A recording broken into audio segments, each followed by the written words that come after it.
Hi everybody, how you doing? I'm Paps, a rising VTuber and an artist, and today we are going to be working on a new page for the comic. There's 15 pages in this comic. I've got the feeling that we're gonna, this is like I think we've just passed the page 10 mark, so this is gonna be like the 11th page, I believe. I imagine that by this point, people will have heard me saying that a lot. Doesn't get old though. I still enjoy saying it. I don't know. It's exciting to work on comics. I don't know. It's good to have a workhorse. A lot of people are very unfortunate because sometimes they'll like start up different game series, right? I'm very fortunate to be an art streamer for a lot of reasons. Primarily, and the one that I kind of am proudest of, the one that I appreciate the most, at least, is that as an art streamer and as an artist, I can make all my assets. A lot of people when they start streaming, they're like, "Oh man, what am I going to do for assets?" And I'm like, just make them. Just make them, Fivehead. That's something that I enjoy. All my little props, all my little for Street Fighter 6, I've really enjoyed doing the little announcement cards whenever I do them. The thumbnails for those really, they've been a blast to work on. I've really enjoyed my time working on those. That being said, so this page is 4 panels. So, okay. Da-da-da.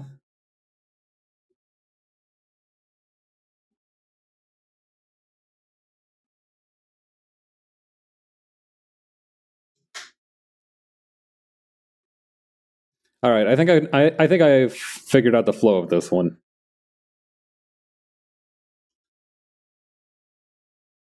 Since in the last page I used a very thing that was slanted to the right. I'm going to try and slant this one to the left.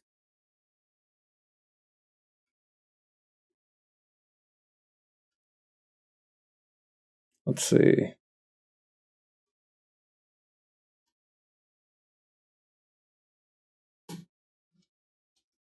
Okay, I gotta check real quick. Okay, so what is it that they see?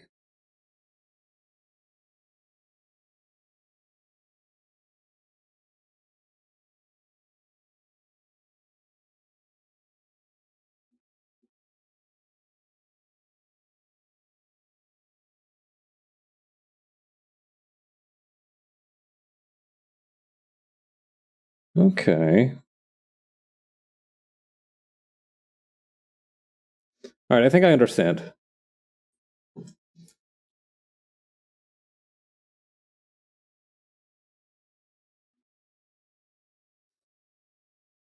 Hmm.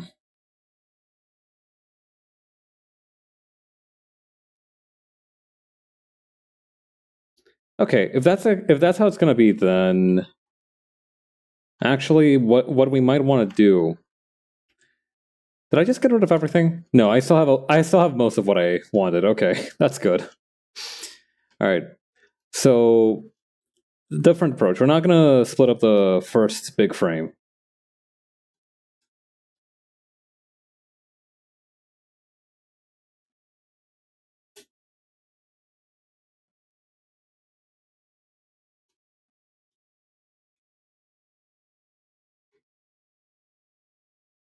Okay.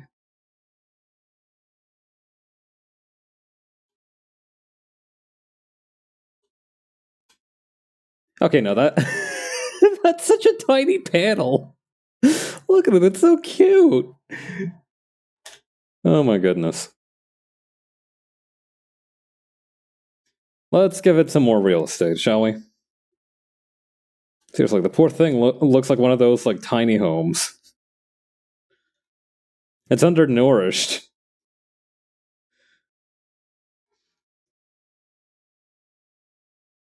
This is also good because it's almost a reverse of how the previous page went, because the previous page was slanted to the right and had 2 panels at the top. So this one's going to have 1 panel at the top and 2 panels at the bottom. Okay, that works.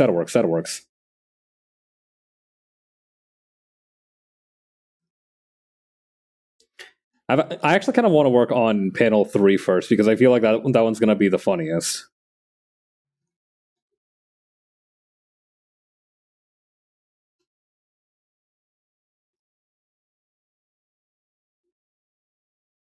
Oh, I'm using the Millie pen. I almost didn't notice. That's the thing that's really weird. For a little while I used the Millie pen in the I should not be doing this on the same page as the borders and the frame. In fact, I should not probably also not have the borders and the frame in the same panel either. In the same layer, I mean.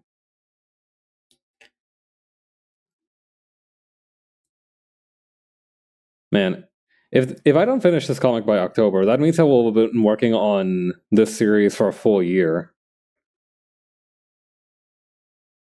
That's crazy. Right, I was actually talking about that. So I think it's a good thing to have like workhorse streams, right? Like I said before, I'm very lucky to be an art streamer for a lot of reasons, but chief among them is that if I take on a big project like a comic or something, I don't even have to think about what I want to stream that week. I'll be like, okay, I wanted to get a page done. Let's get that going. Let's get it going. You know, it's not a hard choice. It's not a huge brain decision that I need to make.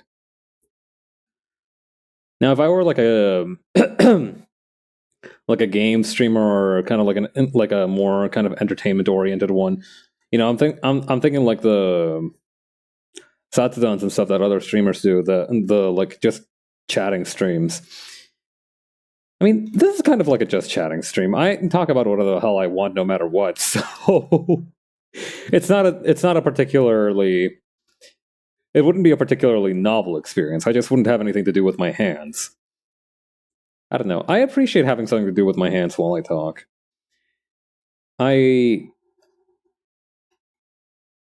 find it easier to talk when I'm doing something else, right? Because I feel like if I'm doing something else while I'm talking, it's almost like I have a trigger to help me, you know, I have like that muscle memory, that kind of like motor trigger that'll help me remember something else. If that makes any sense at all to anyone. I don't know. Maybe it's just that I've gotten into the habit of it.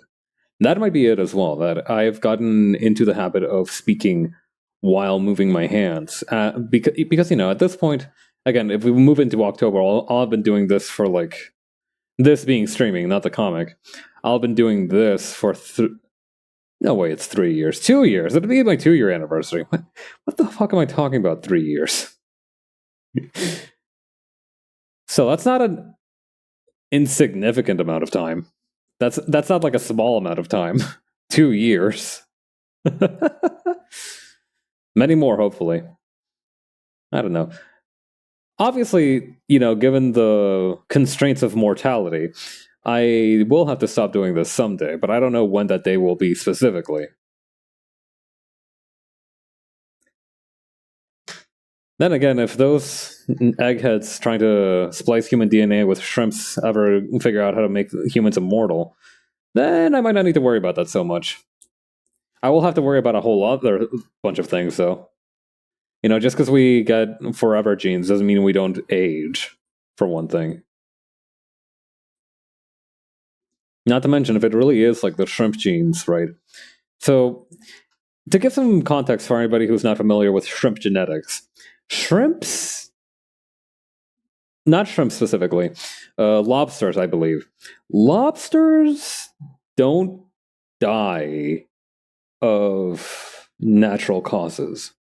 So what that means is, so you know, okay, so when you create new cells, you're creating cells right now. Right now in you, there's a bunch of tiny little guys who are working their hardest to make sure that you stay alive. And part of that job is making sure that you get new cells, because you know, you lose cells very easily.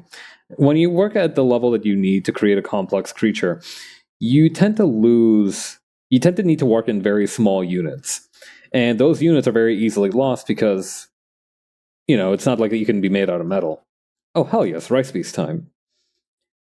So you create cells. Your cells replicate, they split up, and they undergo mitosis, and they generally try to have a good time with it. unfortunately, that doesn't always work. Over time, they stop having such perfect information. They stop, like, being able to do it properly. Like, they stop being able to replicate properly. And that's how you get stuff like aging. That's how you get stuff like, you know, genetic diseases, stuff like that, or diseases that are caused by, just age, just in general age. Lobsters don't have that. They have some kind of weird ass. I believe it was like a protein, not a protein, a thing that made from protein, not an enzyme.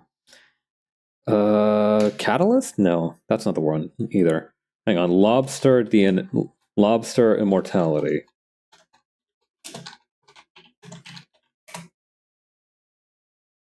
Biological immortality, blah, blah, blah, cell lines, organisms, negligible aging, lobsters, here we go. Blah, blah, blah. Oh no, it is an enzyme. Got it right the first time, let's go. But yeah, lobsters have this enzyme called telomerase, which repairs long repetitive sections of DNA sequences. So a lot of people have that, but they lose it as they get older. Lobsters don't. They just get that forever. So good for them, obviously, but not so great for us who don't have it. Also, it's not so good for them either, because the thing is, right, because lobsters don't age, they also never kind of technically reach what I'm going to call maturity. So you know how humans stop growing after they turn 18, right? Well, no, I know some late bloomers that keep growing until they're like 21 or something, right? But generally speaking, once you pass the 20-year mark, you stop growing. You stop changing you stop getting bigger. Again, because lobsters don't quite have that same framework, they don't experience that. They just keep getting bigger forever.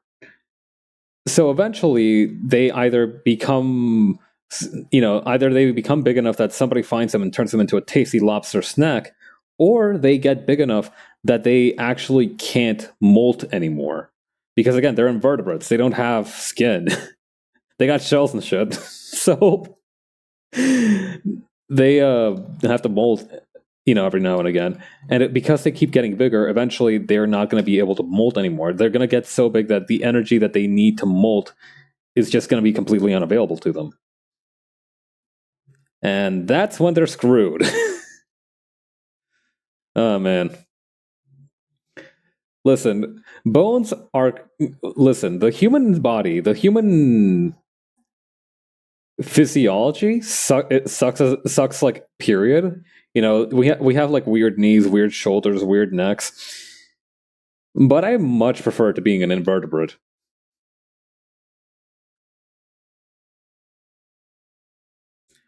For all the grievances I have with it, I like having a spine, believe it or not.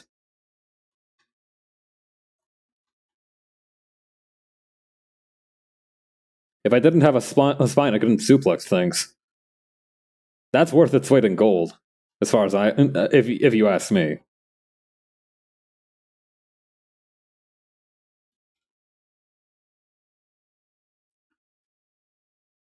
Let's see. Okay, now we've got our grid lines all worked out for each panel, which is good. We're going to need those. Okay, this one's going to be borders.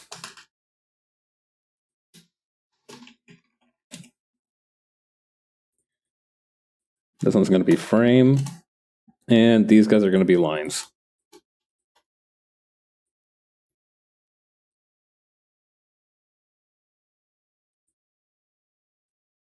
And every time I say borders, right, or like I'm reminded of the phrase borders, I immediately get reminded of two things. First, I think about the charity Doctors Without Borders. I remember those guys, right? But then I also remember the fictional militarized counterpart of that from the Metal Gear series, the Military Without Borders. which is really funny because like that was a deliberate choice. Like a dude in that game series was so obsessed with fighting people that he literally made an army called Soldiers Without Borders. It's such a stupid idea, but it's so very Metal Gear.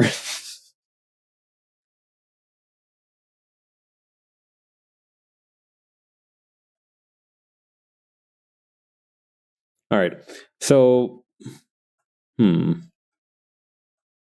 right, I wanted to work on panel 3 first.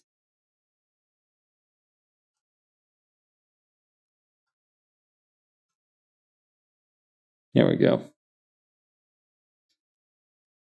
Speaking of things that are kind of awesome and funny, I've been getting back into Lancer, the tabletop RPG again. I remember that my first exposure to it was some people in the server that I'm in being like, "Hey, do you want to play Lancer sometime?" I think it was Preston that introduced it to me first. My friend Preston Peace. Shout outs to him. I think he first taught and told me a little bit about it, and I'm like, oh, that sounds interesting. And then I found out that it's being not only illustrated but also co-written by the author of Kill 6 Billion Demons, and I was immediately on that. I was like stink on shit with that. Oh man. After that, I remember doing like a tier list stream because I wanted to get a sense for what all the different mechs could do.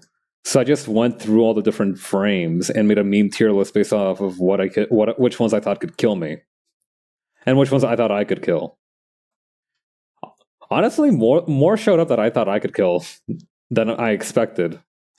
Obviously, not that many. The majority could still kill me, but I was surprised at how many I got. You know, I feel like I have a fair shake against a few of them. This hand has something wrong with it. That thumb is pointing the completely opposite way that it should be.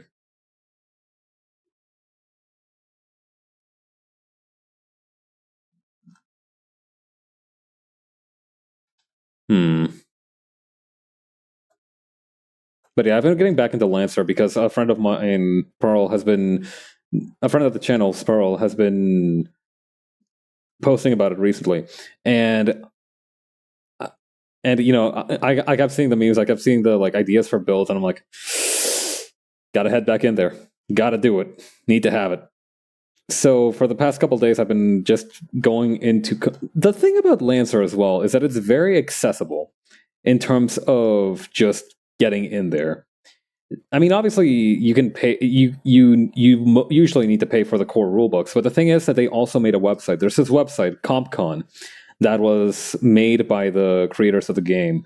That's essentially a character builder website, and you know, it's no bullshit. It's completely free. They have They not only have the vanilla stuff in there, but also the what do you call the ability to import these specific like file types that let you take Splatbook data and just upload it into CompCon. So, for example, they released a campaign called The Long Rim or No Room for a Wallflower or something. I think The Long Rim was an expansion book and the No Room for a Wallflower was a proper campaign. But they released one of those, right? And they released a file that had, you know, the different new mechs, the new different items and such. And, you know, that's obviously not only good for managing as a player, but it's also good for managing as somebody who wants to make stuff for the game. I was recommended this other, this other expansion guide called The Field Guide to Soldan. And that one also, you just needed to load in the file to the website and it worked perfectly. So that's always something that I appreciate. It's one thing to have a system or game or, you know, what have you that's easy to get into, easy to understand the rules of. I mean, Lancer can get complicated. Lancer has a few things to manage. It's not like a rules light thing, right? But It is. I found it easy enough to understand for the most part, and I only barely got confused about the one time I did actually play it. Um, but it's one thing to have it be rules light, and it's another thing to have such like dedication feels like the right word. A kind of like it's just polish, really. It's like giving the potential players that will play your game all the tools they could ever want to play it. I don't know. I just really appreciate the gesture of CompCon. It mainly because I think the other reason that I really appreciate stuff like CompCon is because I suck at writing things down on paper. Like I remember trying to make, when I was a 11, 12 years old, I wanted to learn how to play D&D because it sounded like this super cool thing that nerdy people did. And I was like, I'm kind of a nerdy person. I want to learn how to do that. And my parents got me like the 4th edition Red Box, which is this box that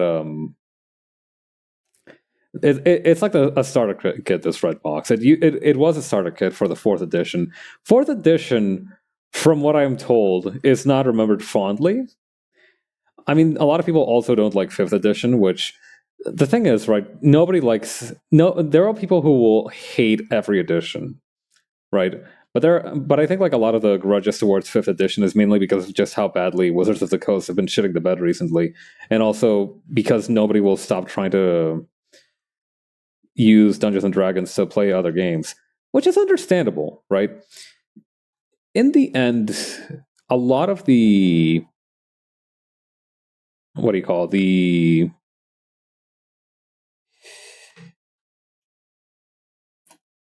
actual mechanics of tabletop games, I feel this is coming up. This is as the perspective of someone who doesn't play that many tabletop games, but I feel like a lot of the core mechanics of the tabletop game are meant to just help you tell a story between people, and as long as it accomplishes that, then I think then everything else is almost secondary.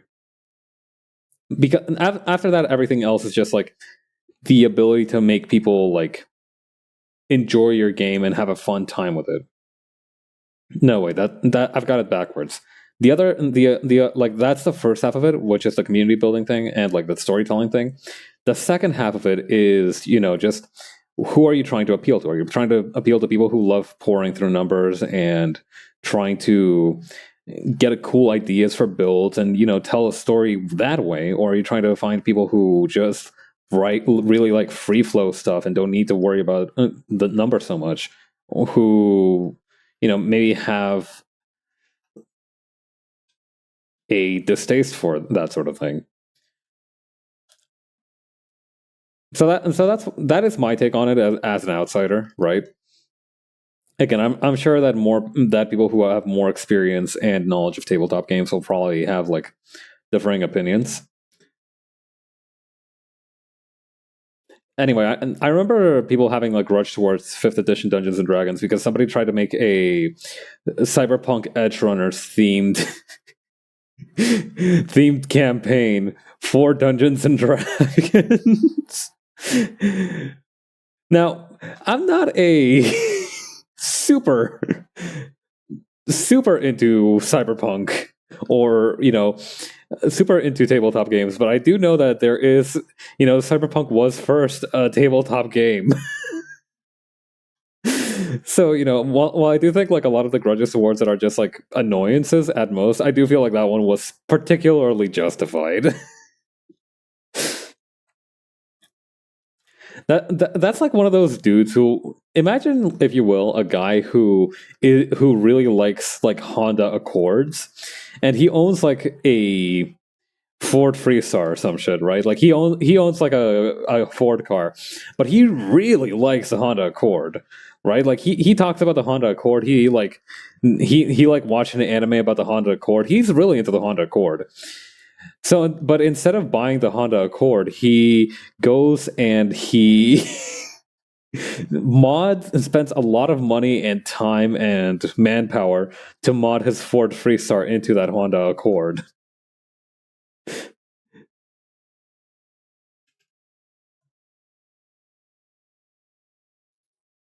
I, I remember sitting in for a few of my friends of mine, again Preston and a few of his friends as well. Also, they did play a Cyberpunk campaign not too long ago, I believe. Um, I tuned in for a couple of those streams. That was really fun. That was back when I was working on Preston's PNG. Those were good times. Preston's design was so much fun to work with. It's very cool. It has obviously the skeleton motif to it, which is always kind of interesting. I learned a lot about the skeleton while I was making Preston's model. I remember looking up this YouTube video of this dude who, and I swear to God, I'm not. I hope I'm not imagining it. I might be imagining it, but I don't think I am. I saw this dude who straight up had like a spinal cord, not a spinal cord, like a spine that he just used as a model. I don't like it looked very realistic, like way too realistic. It had like dents and everything that I don't think would be there on a normal model. I don't know. It might have just been based on a real spine and not have bone theft involved, but I don't know. I can't shake the feeling that that dude was actually carrying around a real spine. I mean, you go to med school for like what, 8 years? I feel like if you put in all that work, I feel like you should be entitled to carry around at least one set of bones at all time. Make a thing out of it. People used to divine the future using bones, right? Shit, we need to start. Why don't we start like reintroducing mysticism into medicine? I obviously I'm not going to be happy when when I get the flu or some shit, and my doctor says that they're going to have to put the dang leeches on me because of my four humors. But I don't know. I think we can get a little fun with it. Yeah. For all intents and purposes, this is not a serious suggestion. Like the medical system is busted enough as it is without having to introduce crystal healing into it.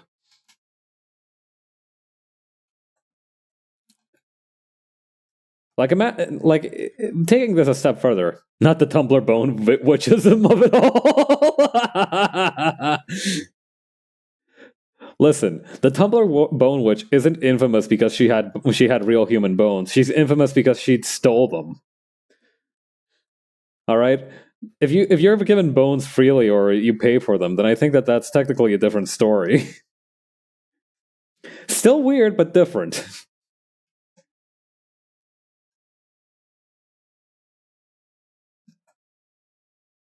God, the Tumblr bone witch. That one dude whose family apparently owned child slaves. We've got a lot of the greatest hits on Tumblr. The human pet guy moved to Twitter, but we don't talk about him.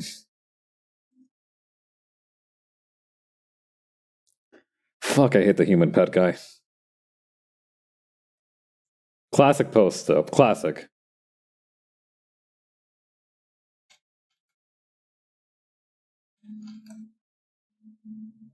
Hmm. I need to move Hawk's body like further out.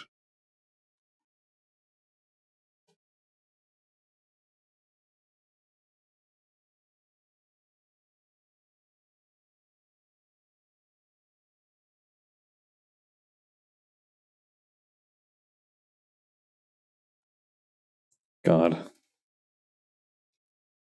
I, I've said it before. I kind of miss having like huge ass Kickstarter scams like like Mrs. Officer and Mr. Bear or whatever the hell that was.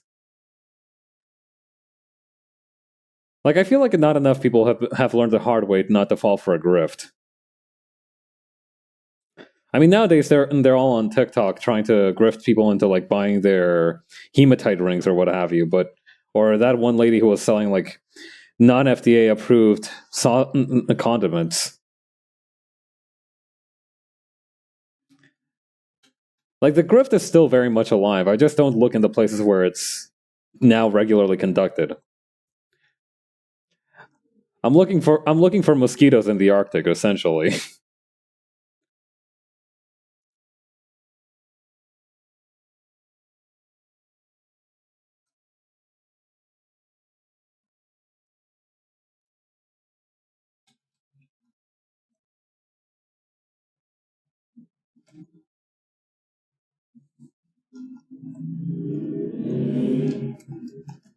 Hmm.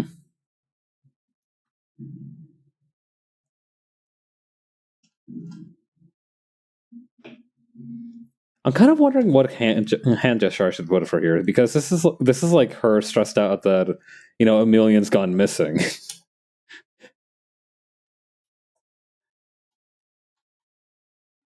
That's something that I'd like to be able to do. I feel like it would be cool to be able to just like peace out on a whim.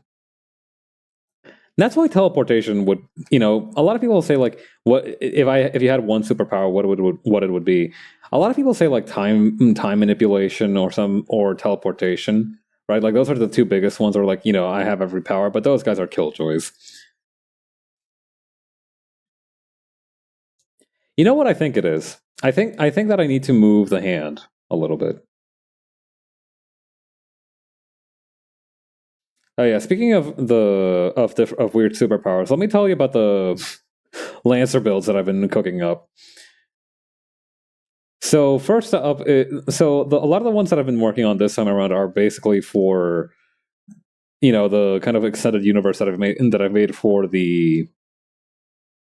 I don't know. I hesitate to call it a cinematic universe. I don't really animate. I don't really feature in any films or anything, unless you count the clips that I make sometimes. But yeah, the Pab's extended universe. I've been making mechs based on people from that, and so the one that I made for myself has been a mix between this one mech called the Zheng and this other one called the what was it called? The Genghis. So the Genghis is a spicy little fella whose main thing is burning stuff with a flamethrower. It is it should tell you a lot about the kind of world that Lancer is, that in a place where like mechs can have like super weird origins, like for example coming literally from the future from a length of code that the original makers did not write, and like being part of like a greater subconscious of nanite swarms or some shit. This one, the Genghis has like one of the most terrifying backstories out of any of them. Like that's something that I really appreciate about Lancer, is that the really fucked up mechs are the ones which have like the most normal backstories, or like the most relatively harmless ones. Like you'll walk around in the mech hangar being like, "Hey, that's creepy Steve. We use that model to like, yeah, that model like literally just spawned out of nowhere, and it just rusts everything that it's around, but it's otherwise very useful." And then like you'll walk across one that looks like a perfectly normal robot, and you're like, "Oh yeah, that's like the." That's the Murder Machine 4 million. It was originally made exclusively for war crimes, but then we managed to turn it into like a general use mech.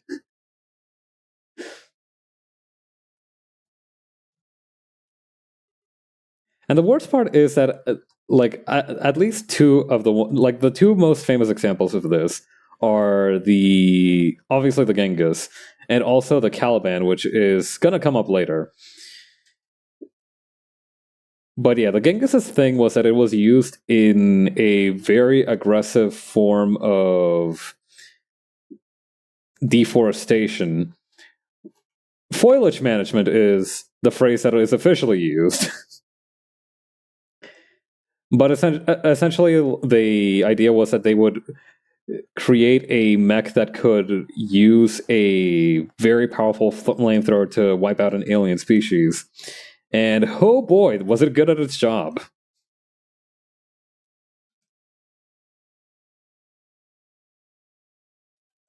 Maybe like a strangling motion. If that's the case, I need to tilt the hands a little bit further to the left. Yeah, the other component of this mech is the Zheng, which is kind of the designated hand-to-hand frame. I chose the Genghis because it has an absurd heat capacity in the game. So in the game, whenever you do something really hardcore, you gain heat, which is bad because if you gain too much heat, your mech literally starts falling apart. So I kind of want it to be a living ball of light. I want it to be grossly incandescent. So I figured out that if you get the different parts of a Genghis, and then you take a bunch of different specific skills to make sure that you don't that you have a really high heat cap and you don't have to worry about it, you can essentially just become a glowing hot ball of metal that runs around the battlefield. Fun times. Bro, imagine if you were in like your military grade mech, just like shooting your machine gun when all of a sudden like the fucking sun descends upon you and it starts like laughing. I had a dream like that once.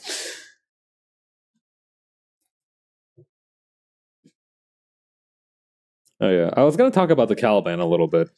So the second model that I made is for Tool, the bucket-headed character that is supposed to be my arch nemesis.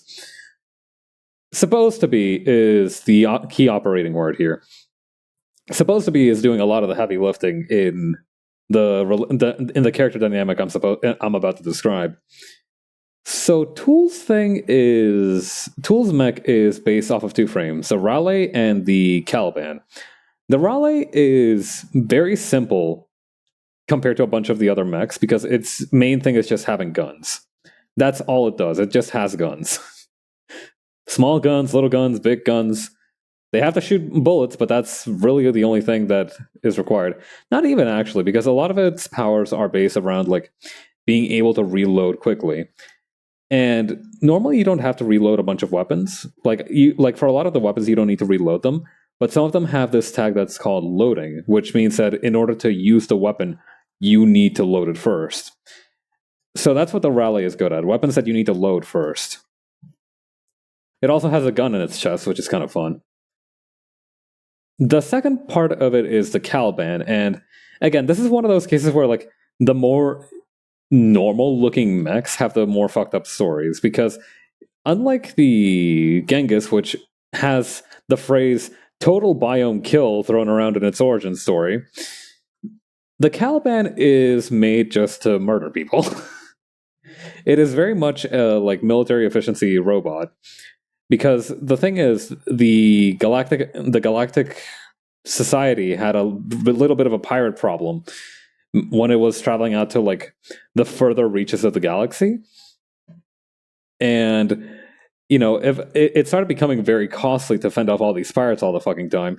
So a bunch of the companies were like, all right, how do we stop there being so many pirates? And then one dude who was covered in blood and kind of like twitching a little bit said, why don't we murder them very quickly with like a human-sized robot that has a shotgun literally embedded in it? And that guy got like $1 million in a promotion. God, I really like Lancer. It's so over for me if I enter my tabletop gaming era because I hate organizing things, but I love making shit up. So it's going to end with me having a bunch of different character sheets that I never end up using. Although I do imagine that's kind of like the general experience. Again, I think I'm kind of suited might not be the right word, but I'm fascinated. I think that's the right word. Fascinated by tabletop RPGs because they give you tools to tell a story. I've mentioned this before. I'm one of those people that works better with constraints. If somebody tells me to go absolutely wild, I'll do something. But if they tell me to go absolutely wild with these specific limitations, that's when I really do something special. If you ever need D&D resources, let me know. I will. I'll hit you up. I'll hit you up if I need D&D resources. Hell yeah! Oh right, I forgot you play D&D. Yeah, I remember trying to make a character for 4th edition. A few friends of mine played 4th edition, and I almost got into their tabletop gaming group, but I didn't really get the opportunity to play with them. But yeah, like I said, I really like situations where I have like limitations to work with, because I don't know, for some reason that makes me more creative. Having like strict limitations.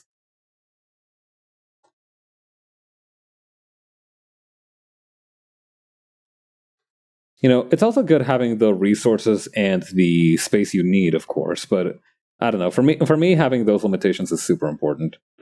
And that's why I vibe with them so much. Like I can't just make a robot that does everything, right? Like I can't just make like a super robot that does everything. I have to choose the archetypes represented by one of these frames here, but I can mix it and match it with a bunch of the other frames. I can do some crazy stuff with the frame itself. Yeah, I think that's why I theoretically enjoy tabletop games.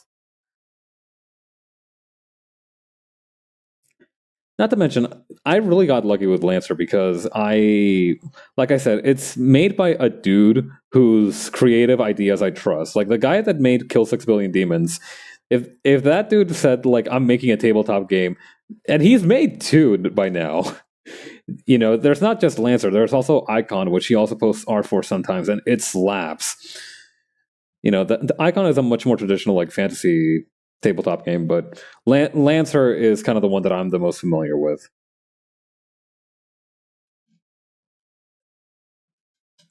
All right, and now what we're going to do is we're going to make Hawk very vertical.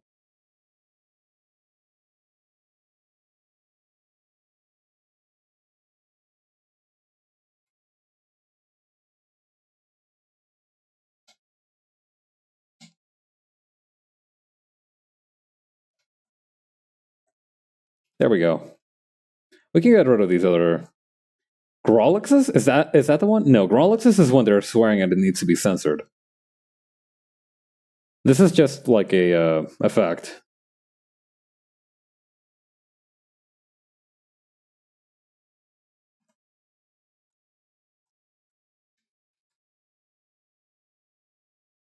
Actually, you know what? Before I stretch Hawk out, I gotta. Well, let's just have her be in the. Okay, maybe a little stretched out, maybe a little bit taller.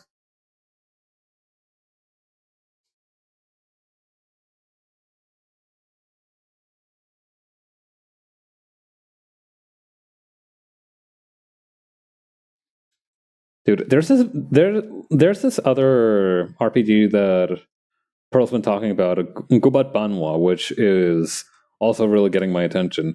Not written by the dude who made Kill 6 Billion Demons, but I feel like it has a lot of intertextuality with it.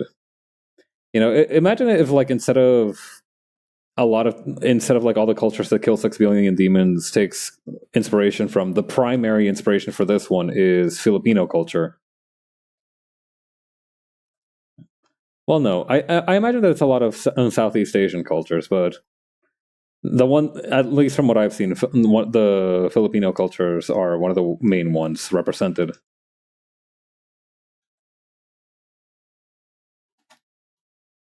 Let's see.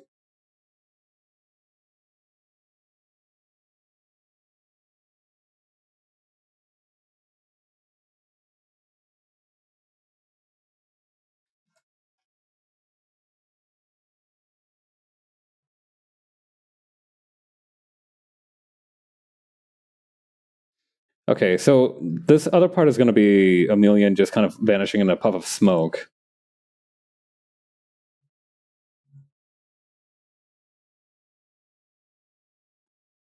Wait, I have a brush that lets me draw in dotted lines. What am I doing? Let's get this sucker in here. Here we go, dashed line. Brush size a little bit bigger. Okay. I need it.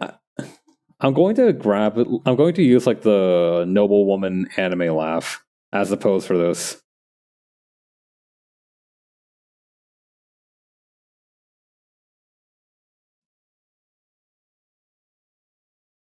Okay, there we go. I might need to hang on. I might need to do this in a bigger canvas. This is a trick that I've been meaning to work with recently, is using not really just using the panel itself as my canvas, but also just using the canvas itself as my canvas.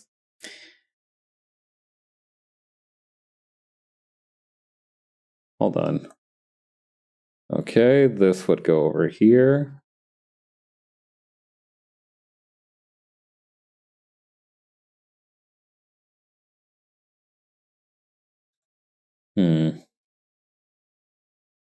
I keep switching back to the pen because I don't have the dashed line tool as a hotkey.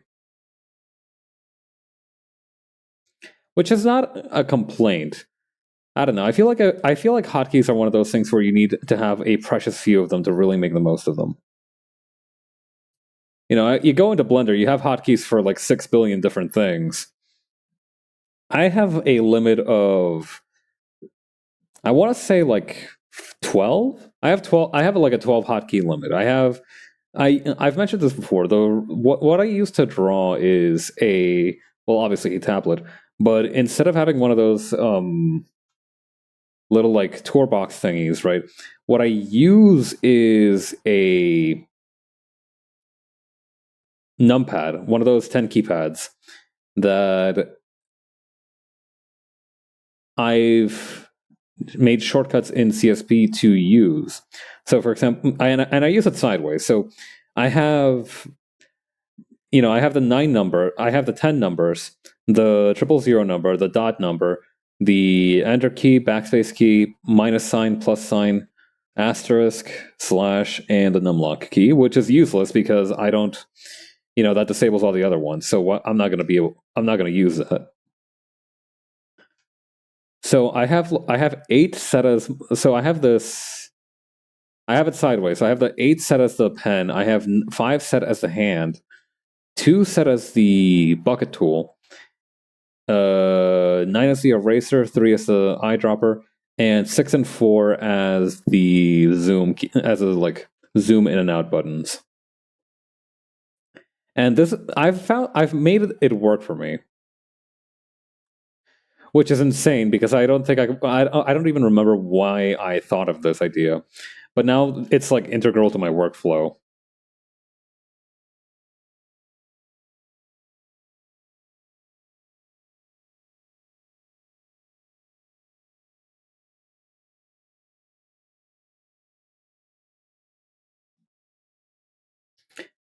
What I'm going to do is I'm going to use a hand silhouette instead of a more detailed hand.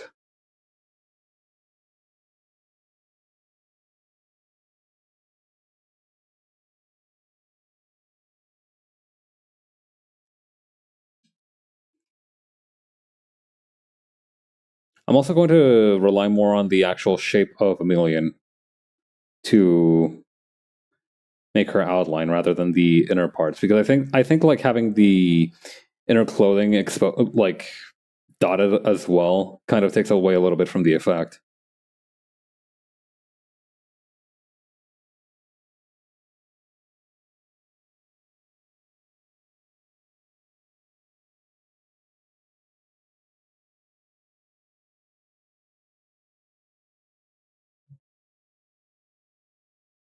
Okay, there we go.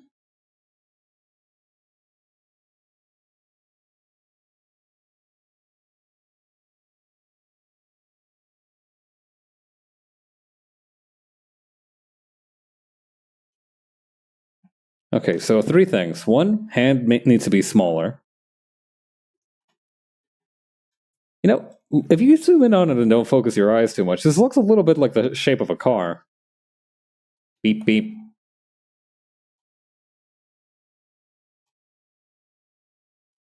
Okay, maybe just like this big. The head part also needs to be a lot smaller.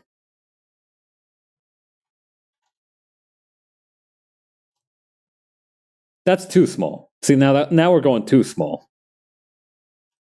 Getting warmer.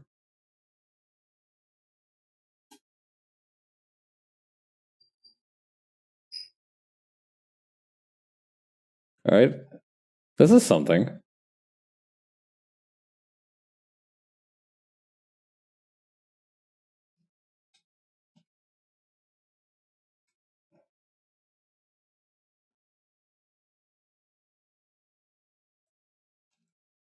And I might shrink the arm again, just one more time. Man, you know what I just got a craving for? Mochi ice cream. Can't remember the last time I've had mochi ice cream. I do have ice cream in my freezer though. I'll sneak a quick snack of that after the stream. Well, that'll probably be dessert for after dinner. I've committed one of the classical blunders and forgot to eat before stream. So if I say anything too weird, please blame it on the blood sugar.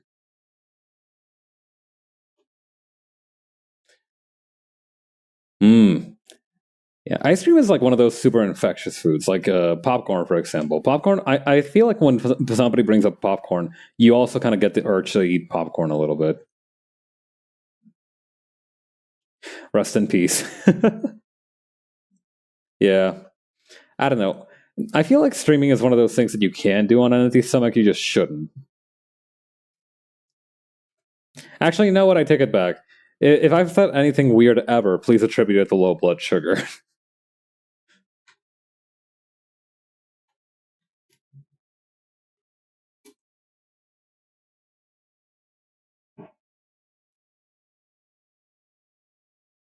Hmm.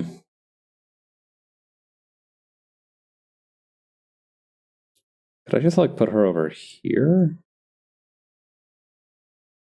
Yeah, this'll work.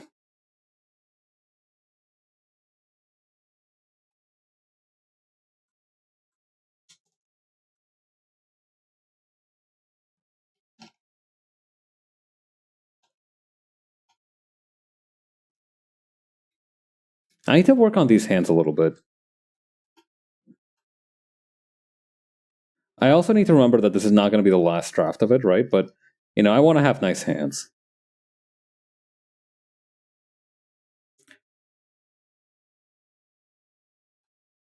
Yeah. Recently, I reread The Wizard of Oz. I've never actually read The Wizard of Oz, the book. I remember seeing the movie when I was very young.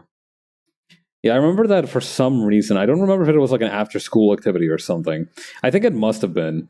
One of our teachers in like my elementary school, in one of my elementary schools, I went to like two different elementary schools. In one of my elementary schools was like, all right, kids, I'm offering up some like additional credit if you guys want to watch a movie and write a report about it. So I was like, I was a little nerd and I thought that watching a movie would be dope as hell. So I was like, ooh, me. So, we got together with like three other kids and we watched The Wizard of Oz together. I think we also watched The Neverending Story at one point in that same kind of group. Now, that was a good movie. Some shit that happened in The Neverending Story, I still remember. They weren't kidding. That story do be never ending.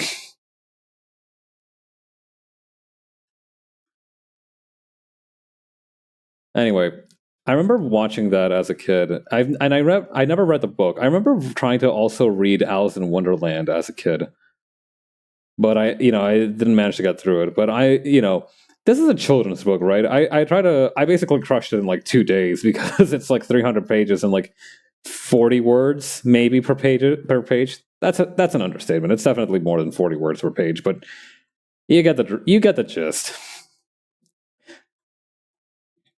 I don't know. I think it's a good thing sometimes to just read shit that's like way below your reading level.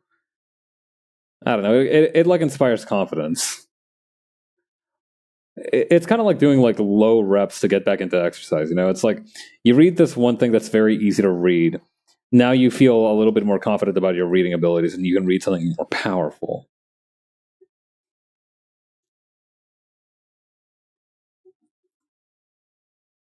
I don't know. I do know that sometimes if I have like a video or something that I'm really looking forward to, like I remember sometimes I see like these live streams that I really want to watch and that I can't catch live, right? So what I do is that I save the VOD link so that I can watch them later, but then I almost never watch them because I need to be in like the right mindset because I'm so excited for it. Luckily, some days I get lazy weekends, so I can clear a few off the list, but it's not a perfect process.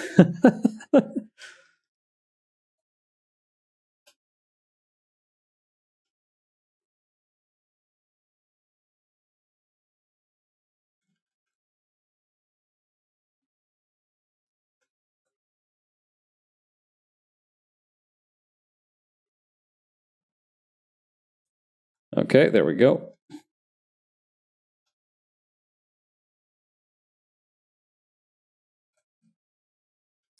Big old pair of glasses over here. Again, a situation where it might be good to just work outside of the canvas. Work outside of the border, outside of the panel. Got it on the third try, let's go.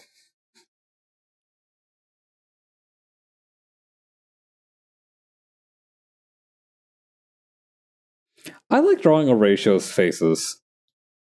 It's a little bit difficult sometimes because of the angling on some of these, but he's just such a funny guy to try and draw about.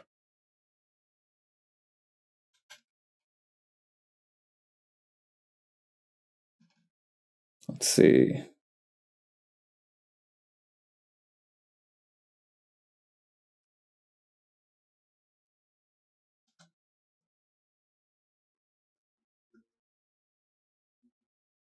Okay, there we go.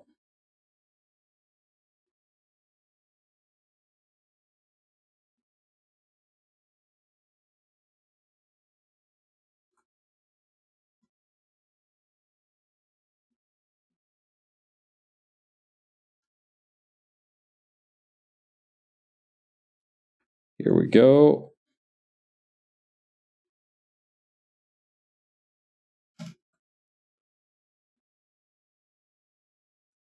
There we go.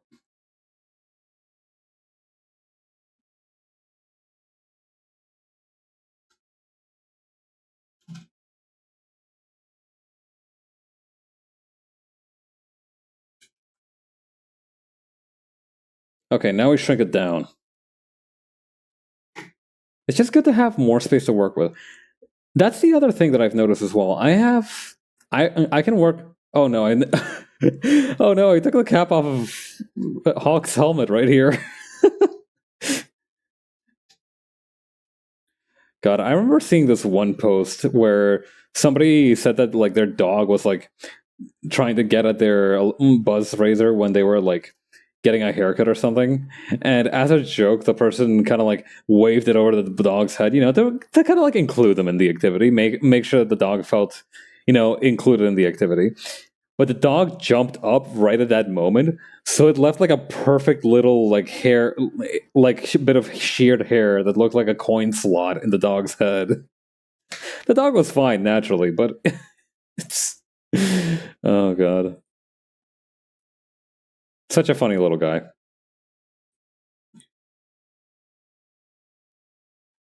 I remember laughing really hard at that one. There's just something really funny when like like when a dog gets stung by a bee and like its face looks a little bit swollen. Like you feel bad for the dog, right? Like you're, oh, poor thing, but also it's just the animal looks really funny right now. It's hard not to laugh.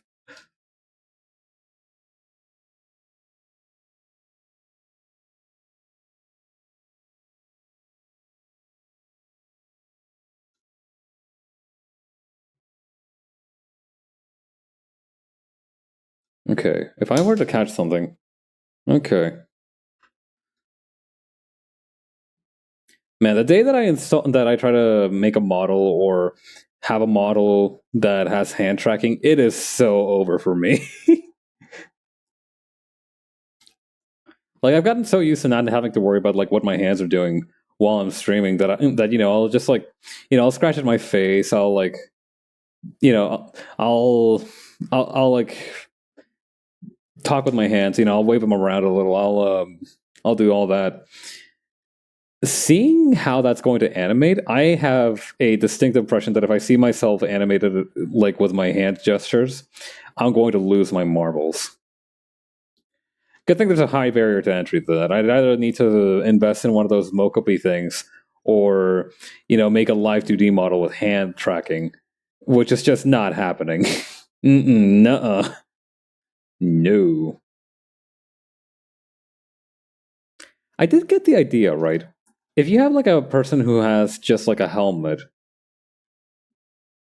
how do you make them more animated if you're turning them into like a live 2D model? Because obviously you can't like give them eye expressions or anything. I mean, you can to an extent, right? Like you have like a If they're wearing like a helmet, you can have the visor, deform a little bit with their expressions. But I feel like that only works if it's like an extreme. Otherwise, it doesn't feel like a helmet, right? So I was thinking that what if instead of like, all right, so quick rundown on how Live 2D models work with mouths. So you have a mouth. So Live 2D works using parameters. So essentially what you say is that, okay, there's a scale from -30 to +30 with a 0 right here in the middle.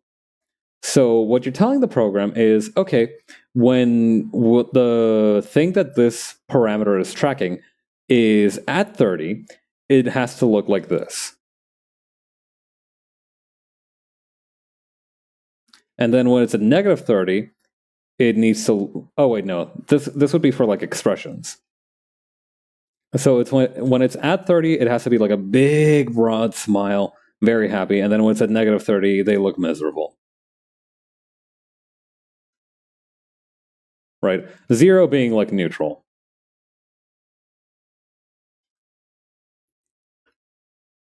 And so that would be the mouth smile parameter. Then you have the mouth open parameter, which is a lot more basic. So that one has a range of 0, 1, and -1. So what this means is that there's like a much broader difference between smiling and being sad, which makes sense because if you think about your mouth opening, there's only two major states it can be in. It can be closed or it can be open. So that's why it has -0. I think it's not even -1, 0. It's just like 0 and 1, 0, 2, 1. So what you do is that you link these two together. What's the like mathematical symbol for link? I'm just gonna put a little heart here. Why not? You link these two together. So you say, okay. So if they're feeling miserable but their mouth is open, it's gonna look like this. Hang on, I'm gonna make this a 0 and a 1. So if they're miserable and their mouth is open, right, it would look like this. Which is much more anguish than I imagined it. And likewise, if it's neutral and open, it'll just be like this. And finally, if it's happy to open, it'll be like this.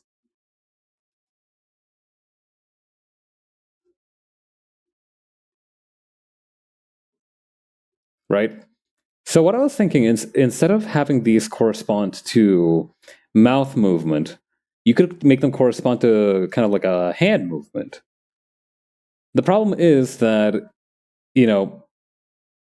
two major problems with that. One, it might be mistaken by people who use sign language as sign language, which would be a little bit difficult to clear up, but that's like one thing for me. If somebody is using sign language to speak in the chat, right? If I have a model that does it like that, I don't know. I'm worried about like the, how do I put this? Like imagine if somebody made a one of those like text AIs, right? Try to say, okay, make up like a phrase in Spanish, right? And the text AI, being the dumb brick it is, makes like a bunch of gibberish, but it's a very Spanish sounding gibberish. So you're like, oh man, I recognize some of these basics. I recognize some of the parts of this, but it's not a real thing.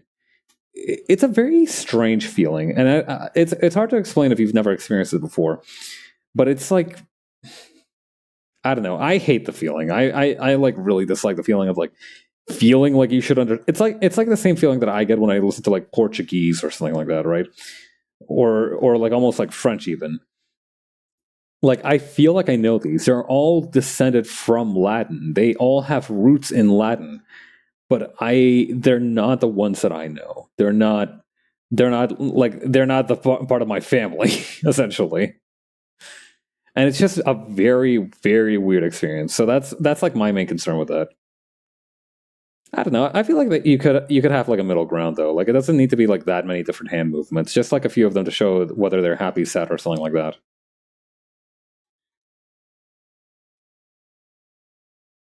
Also, this is a really good hand. I did a really good job on this hand. Whew. How are we for time? Oh, we still got like an hour before I need to clock out. Yeah.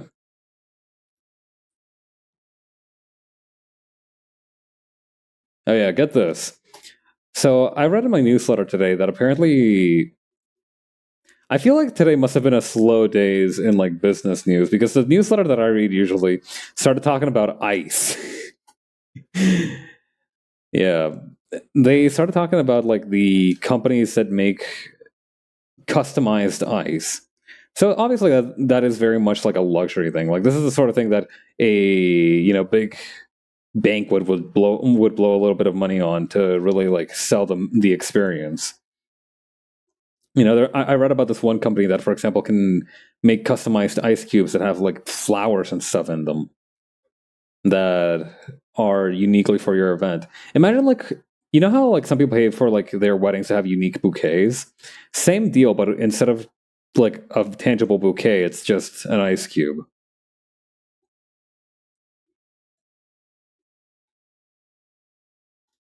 I don't know. Is there such a thing as good ice? I feel like there has to be. There's such a thing as good water. There is water. Not all water is built equally, or so I'm told. I remember seeing this one TikTok clip that was floating around on Tumblr of this one dude who was talking about different. He went to like an American Walgreens or something. He was like this German dude, or he had like a European accent, and he went to a Walgreens, and he just took like a good look at their water selections, and he was not impressed by a lot of them. Like he was like Dasani trash, Evian trash, Nestle mid tier trash. He was really giving the business to a few of these. But so I do know for a fact that there is such a thing as good water. Saw a recent TikTok where all the water was gone, but Dasania, oh god. For a second there, I didn't parse Dasania for a moment because I forgot like it was Hurricane Prep and the comments were clowning. Oh man. Ugh. I don't know. I remember there was this one. I didn't have like my water bottle brand, right? Like I didn't have like a particular preference for water bottles, but I remember that in one place we lived, my mom loved like one specific brand of bottled water. Like if that bottled water wasn't available, she'd be a little bit, she'd be a little bit deflated. It wouldn't be a great part of her day. Like she'd still drink other water, but like it was not like she had a clear preference.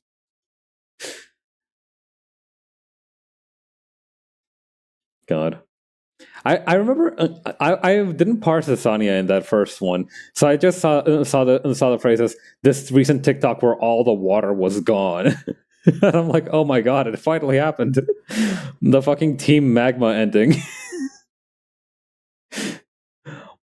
Uh-oh, water gone. I think that's what happened in Mad Max, if I'm not mistaken. It probably happened in a lot of like apocalyptic fiction, right? Like water going away forever is kind of a bad thing to have happen to the world. So it makes sense why.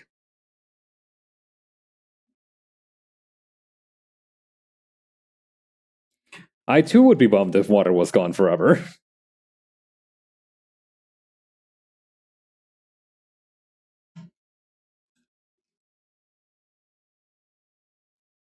On the other hand, that does mean pickled herring just like lying around on the sea floor. So ups and downs, ups and downs.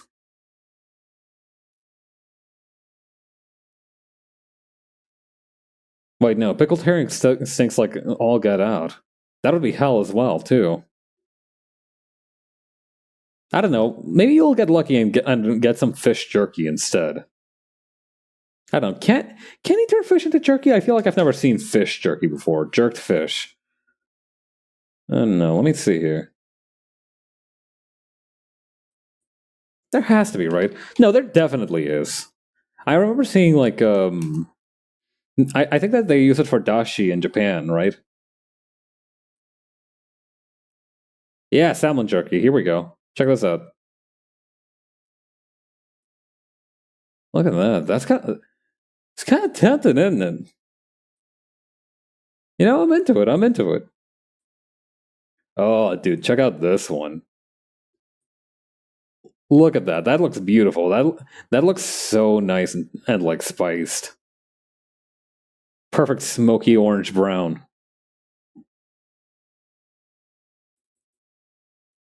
But yeah, now there's like dried squid or something in there,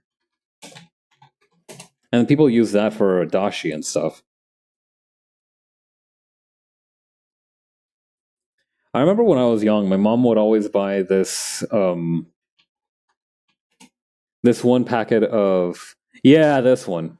So my mom would always get this like Korean dashida seasoning. So so you know how like you can get like beef, like what do you call it? Like beef soup seasoning, you know, in like a little packet. There is this Korean brand called dashida which has this beef flavored seasoning. Very good. Almost certainly high in like almost very certainly purely salt, but very good.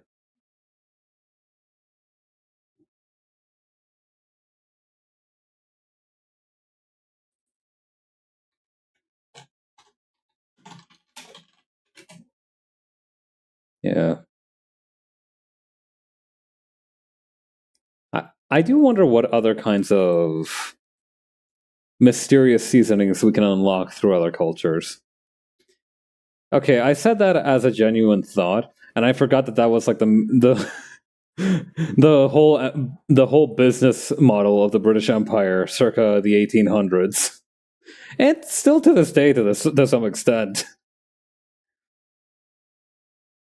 So you know, sentence canceled. Pack it back in. We don't need all that.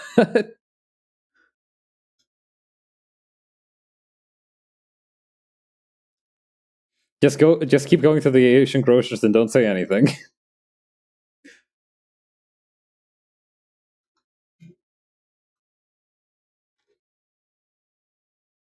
I do remember recently reading on Tumblr that some ancient Greek plant seasoning thing was revived for some reason. You know, they thought like there was a specific kind of condiment plant, the seasoning plant, herb.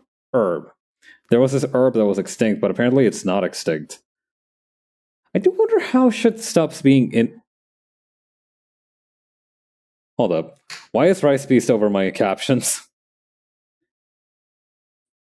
Get back here, sir. Wait. All right, here we go. We'll put him on my head.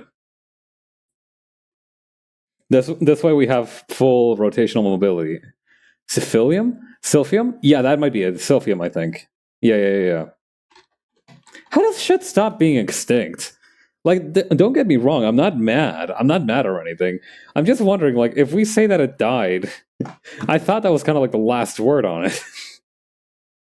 Like, I remember seeing some birds come back from extinction. I'm like, how did they do that? Did we miss like a set of eggs or something? Well, the world is pretty big. Let's see. Yeah, Silphium, the ancient miracle plant. Romans ate this quote miracle plant to extinction 2,000 years ago. Now scientists said he's rediscovered it. Silphium was incredibly popular as a contraceptive, but it supposedly also helped to prevent disease and make food taste better, as do a lot of things. Yeah, this is like a drawing of it. Let's see. Okay, so it has more of a reputation as a contraceptive than as an actual herb. Let's see. I mean, obviously, it's got other kinds of medical properties as well. No one herbal medicine has just one use, I think.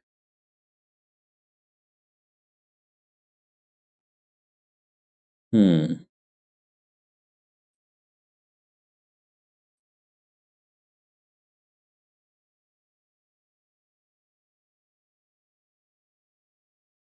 Blah, blah, blah. What does it taste like, though? According to a report from National Geographic, Mahut Miski first discovered, or perhaps rediscovered, a blooming yellow plant in regions of Turkey back in 1983. Okay, so this is not a recent development. 20 years later, he started to notice the plants, Ferula rudeana, shared similar traits as those attributed to ancient Silphium. Okay.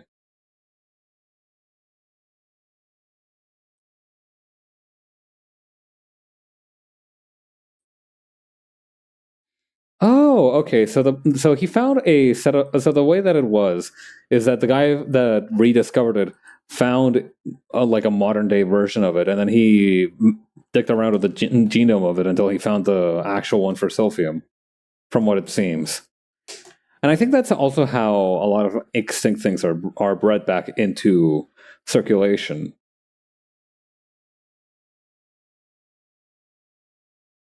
Oh wow, okay, here we go. Analysis of the plant identified that they contained 30 secondary metabolites, many of which were cancer-fighting, contraceptive, and anti-inflammatory.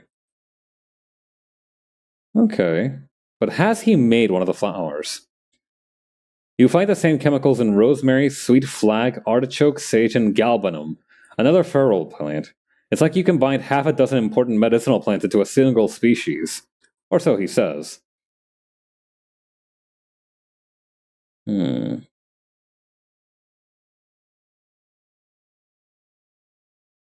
Now, check this out. He's been able to move them using a technique called cold stratification, in which plants are tricked into germinating by exposing them to wet winter like conditions. Hmm.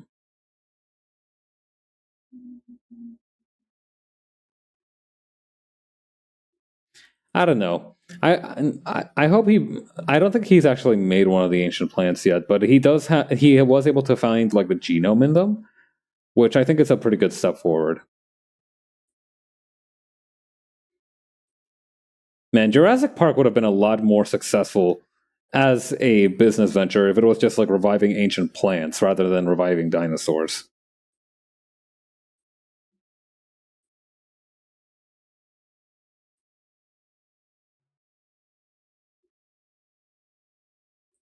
Listen, the ancient world interests me mainly to the extent of its culinary capabilities. I shall be frank with you.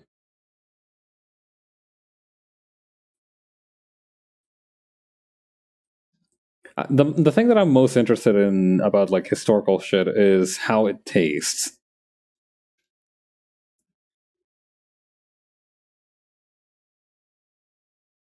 I remember watching this one YouTube channel where this guy tried to like recreate like sailor's hardtack. I actually did that too. I remember making hardtack when I was a very young kid, and it doesn't taste bad, right? Like it's just salt, water, and flour. So it's carbs and salt, which is always a big hit as a combination. But the thing is, the thing about hardtack is that it's only soft like for 30 minutes after you bake it. And after that, it starts to really earn its namesake. Which makes sense since that was like the point of it, right? Like they would make like these stupid hard pieces of bread that were like mold resistant, and whenever they needed to eat some, they would like dunk it in water. I can't imagine any of them, dentistry being what it was at the time. I can't imagine any salty sea dog biting into one of these things expecting to come out with his jaw intact. I don't know. I don't know how good human teeth were before the discovery of like modern dentistry and like toothbrushes and like toothpaste. I don't imagine it was a particularly good scene, but it can't have been that bad either, since people were expected to be able to eat, proper food until like their 30s, 40s or so. After that, they started losing teeth one by one, and well, I don't know, dentures existed. Dentures for sure existed. George Washington had wooden dentures, I believe. Although that might have been apocryphal or something.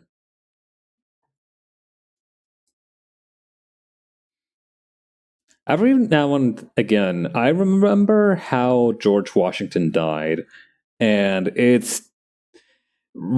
listen, if you ever feel like you need to be grateful for the wonders of modern medicine, listen to the story of how George Wash died.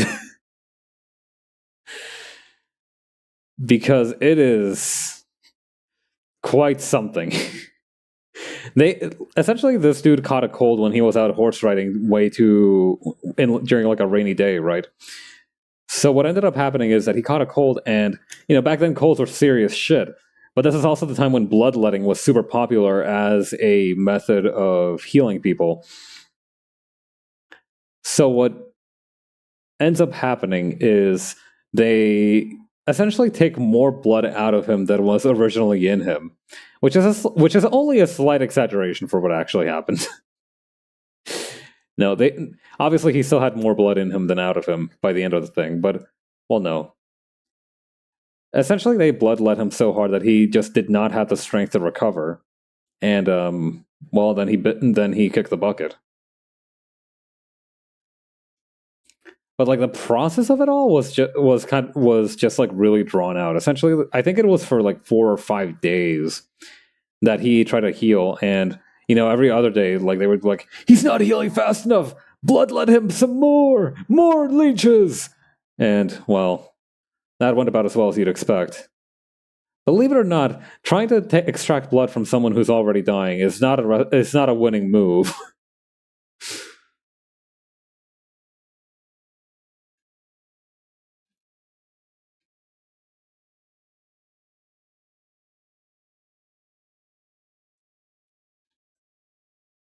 Let's see.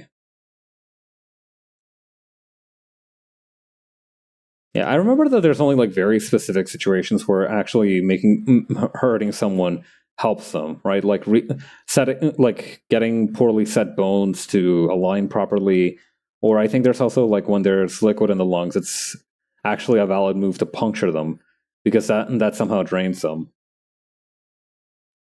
Don't quote me on that. Don't use that knowledge for evil.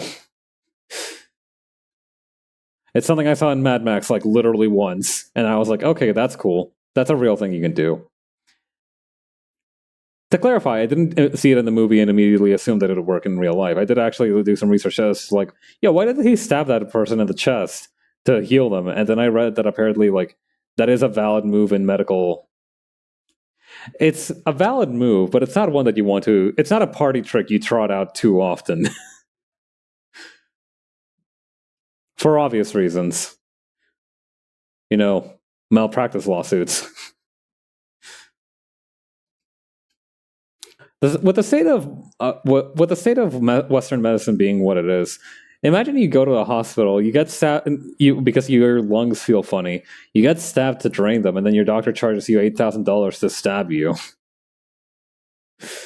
That would be so fucked up. I would be fuming.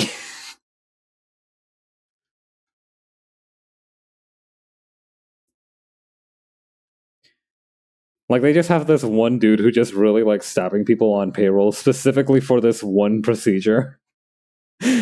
Like that guy's obviously living his best life, but what a dick. I'm gonna drink some water.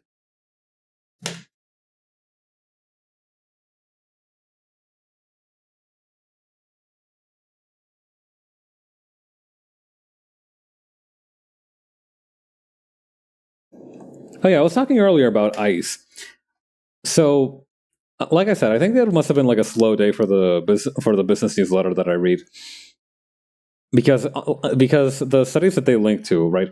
They were like, apparently Americans are ice maniacs, and I clicked the study that they linked to, and it was a study that was, first of all, it was made by a refrigerating company, so not very trust. Already, there's some bias, and then secondly. I mean, it's just like hard. I don't know. Would people describe themselves as ice maniacs? Do you know a lot of people who would describe themselves personally as ice maniacs? Ice Maniac sound like a variant of like a Pokemon trainer subclass.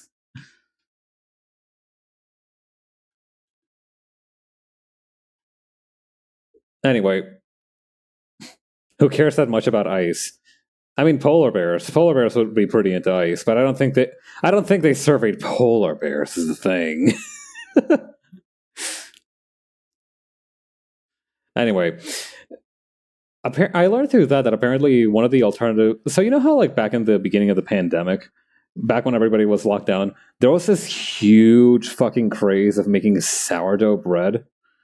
For some reason, everybody just went gaga for making their own sourdough starter, and you saw like 5 million YouTube videos about it. Apparently, the other side of that was taking Zoom bartending lessons and becoming a stay-at-home mixologist. Which is honestly the cooler of the two options. I feel like between making bread that's overhyped. Listen, I don't have a personal grudge against sourdough, but I do think that it's overrated. People be like, "Oh man, sourdough is so fucking good. You need to try the sourdough bread sandwich." I'm like, I don't like the sourdough. I'm just not a fan of sourdough. Anyway, so these people got really into bartending, and apparently that's why there was like a big resurgence. But never mind all that. Back to the sourdough thing. I got curious, right? Like, so everybody got crazy about making sourdough for some reason. What happened after that? Because, you know, you make a sourdough starter, that has to go somewhere. Right? Like you either you finish using it up or you continue feeding it. And I took a look through the like search history, like the search popularity for sourdough starter. And it peaked in May 2020. I think at that point we were like 2 months into the pandemic. And apparently like that was the like moment of sourdough. That was like the sourdough moment. And then it started like falling very rapidly. It picked back up again near toward the end of the year in 2020 because I imagine that a lot of people were like looking it up to make like a recap of it, right? You know, they were like, "Oh, here's some crazy quirky things that everybody did during the pandemic. Number 5, make a sourdough starter. Everybody did that, remember?" Whatever. Anyway, that's what I learned happened. It was popular for like all of 2 months, which is a little bit saddening, right? Like I don't know. For some reason, I expected everybody who made like a bunch of sourdough starter during the pandemic to eventually become like some kind of weird bread pervert. I don't know. Like they would have found it as a higher calling, but no. It turns out that like with most hobbies, you get bored of it after 1 or 2 months. Which again, kind of sad, but you know, people found other coping mechanisms. There's better coping mechanisms than keeping a jar of bacteria alive with flour every 5 days.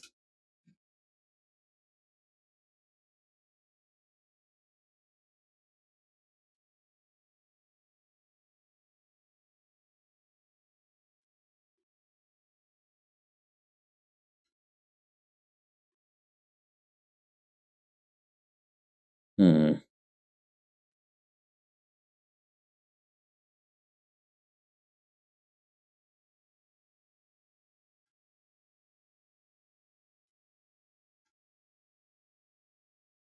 Okay, here we go.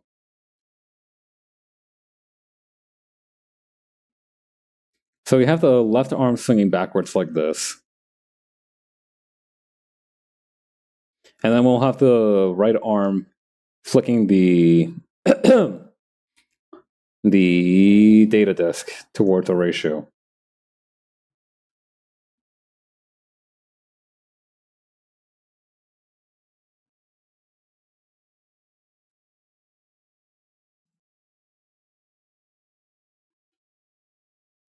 Man, I wonder how, you know, seeing the statistics for bread making, I do wonder how many people stuck with whatever crazy thing they got into during the pandemic to the bitter end. right? I mean, obviously, we saw the VTuber boom during the pandemic, right? Like that was like when most of my forebears began to really take the stage. When was Hololive Gen 4 announced? When did Kiryu Coco arrive on the scene? No, it was way before Gen 4. I think that would have been like Gen 3. Or was it Gen 4? I think it might have been Gen 4. Yeah, it was Gen 4. Wait, no. Wait, yes. Okay, no, I'm not crazy. I'm not insane, and neither are you. Okay, it was okay. December 28th, 2019. A mere month before shit started going down. Like the pandemic started going down like sometime March, maybe like definitely after March, but maybe like late mid February. Because I remember that I remember being in university at the time. I graduated during the pandemic. Well, technically, a lot of people who are graduating now are still technically graduating during the pandemic, but that's semantics, right? I graduated during not long after the pandemic began, and I remember the way that I started like learning that this shit was actually serious was not just because of like the news coverage of the virus, but also because like my professors were like, "Hey, so y'all have been hearing about that virus? It turns out that we may or may not have had a few, out of concerns for cases on campus, we're like shutting down classes in physical presence." Toodaloo, and that was an email that was a bombshell and a half to receive. Anyway, so yeah, Kirikoko literally 3 or 4 months before the pandemic started debuted, and then everything changed.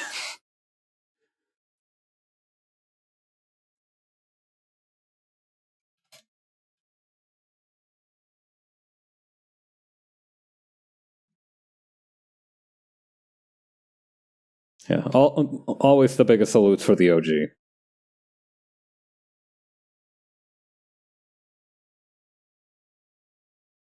Seriously, it like there is that thing, right? The great like there's this thing called the great man history theory of history, where it posits that a lot of the events that a lot of the reasons that the big historical events that we know of happened is because there was one big mover and or shaker who made them happen consistently. So it's always like this one very special individual who made things happen. Obviously, that's not true. Great things happen because a lot of people put effort into them. There's only so much that one person can accomplish, and that person's talents are generally in directing and uniting other people. Like that's the main thing about these quote unquote great people, is that they have at least some degree of skill in uniting others. None of them can do what they did by themselves. Like they weren't by any means the linchpin. They were more like the catalyst, the one who kind of just stepped up to the role, essentially. Like I fully believe that a lot of people have the potential to change things, right? But nobody wants the responsibility of it. At least that's my perspective, right? That's kind of like what I think, right? Like, or at least that's my experience, right? I've always seen like these things that's like, oh, it's super easy to do this and that. You just need somebody to like organize everything and keep track of everything.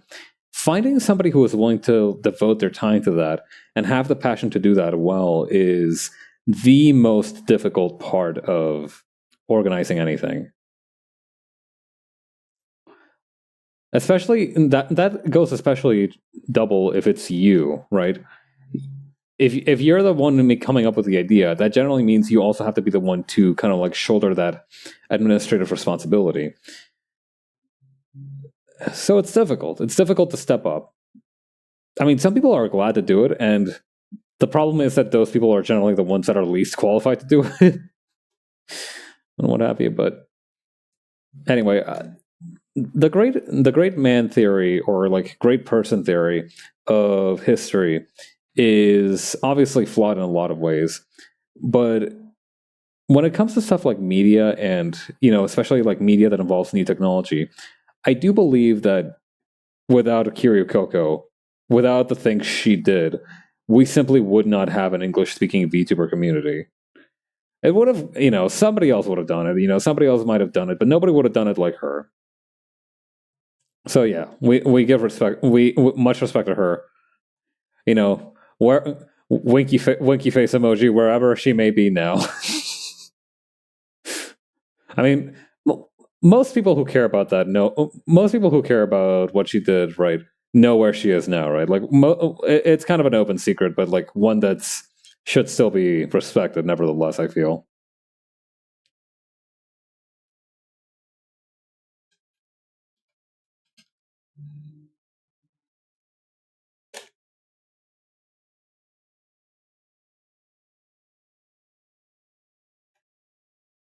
Okay, grab this.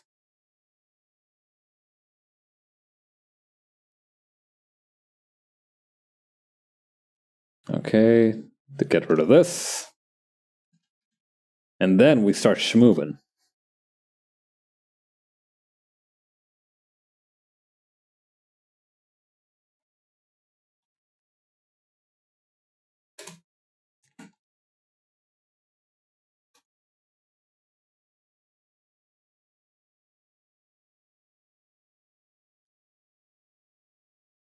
Okay, there we go.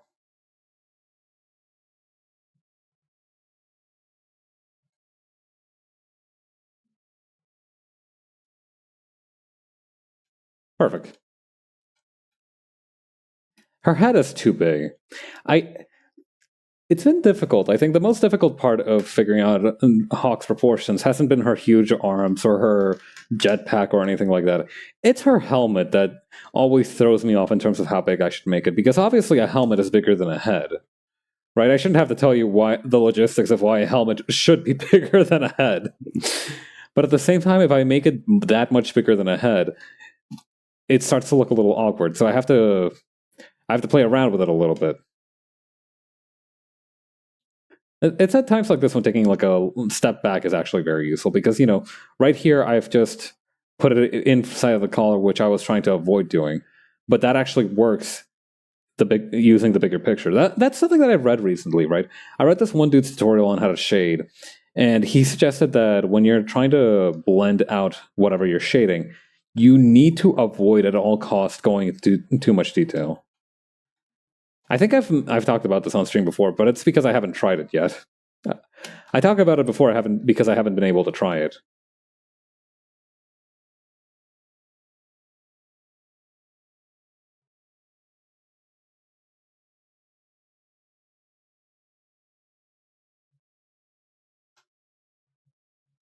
Okay, this hand that's like doing a throwing gesture.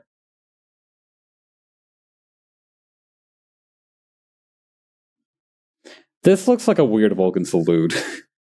There's something wrong. Her hand is sick. Uh-oh. I accidentally grabbed the spinning thing. Alright, put it back. There we go.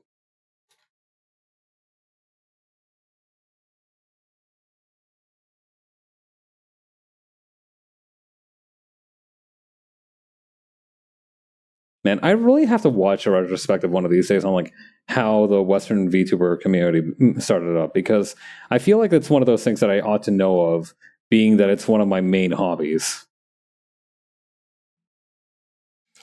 This isn't to say that you need to like know the history behind your hobby to have it, right? Like, you don't need to know about the history of knitting to have fun knitting, for example. But I don't know. I feel like it would be a fascinating topic to go through.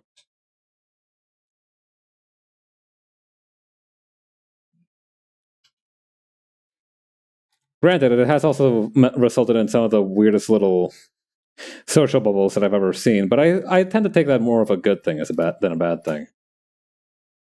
People always talk about these like Discord, these horror stories about like these rando ass Discord servers that they were in, where they just had like these super fucking weird rules and ideas and like different channels. I have a few of those of my own. I remember being in this really big, once being in this really big Homestuck fan server because that was a good idea. Because it seemed like a good idea at the time. And should have learned to stay away from those. That was like listen, I didn't have any traumatic experiences in that server, but I did absolutely realize, okay, no, this is not my bag. This ain't what I'm here for.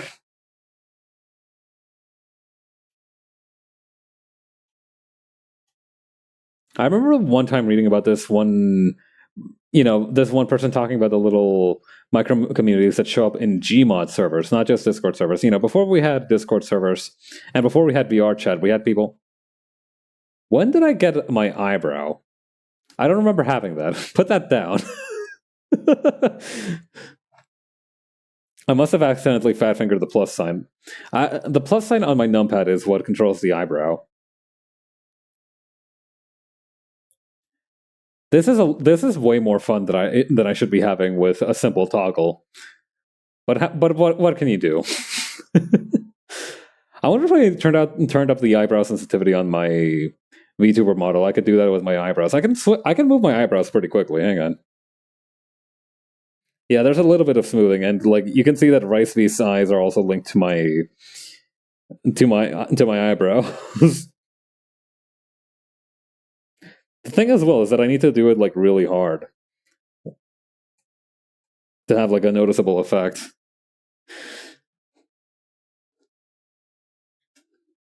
I'm not usually somebody who cares about too much about wrinkles, but if I get wrinkles doing something stupid like this, I will feel a little bit upset. Perhaps justifiably so.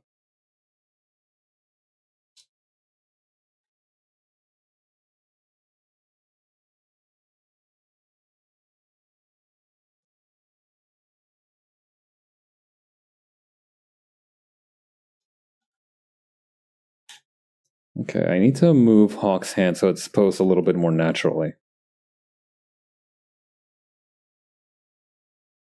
Anyway, somebody talked about like before VR chat was a thing, before Discord servers were a thing. People used to like socialize in these little Gmod servers. God, it's been a long time since I played Gmod. I never got like super into it, but I remember spending way too much time on that game for somebody who didn't know a lick of Lua coding or how to mod it. Anyway, Gmod servers. They were talking about this one Gmod server where they were just like dicking around a little bit, right? And they, obviously they got put in like the server prison or whatever for being dickheads. But the conversation carried on as normal in the server until like some dude named Janus, or Janus. I don't know how it's pronounced. So what the Greek god of gates? Yeah, Janus. Some dude named Janus logged on, and everybody fucking panicked, and they were like, "Oh fuck, Janus logged on, guys, get everything ready." Oh Jesus, if he sees the state of this place, he's gonna be super fucking mad. And the guy walks on screen, default model or what have you. He seems like a very nondescript kind of gentleman, and they were like, "Hey, Janus, what's up?" And apparently, the guy unleashes this ungodly static noise out of his model's mouth that like burst the people's eardrums, and they started laughing really hard, as they should, because that's a really funny thing to have happened.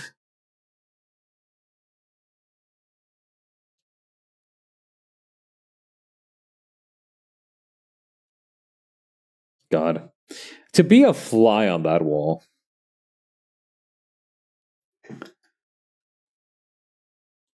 I I feel like the phrase "to be a fly on that wall" is a little bit diminished with what we currently know of the state of surveillance that is ongoing in our daily lives. I feel like nowadays we could just say to be a bug on that wall, and people would understand the double entendre.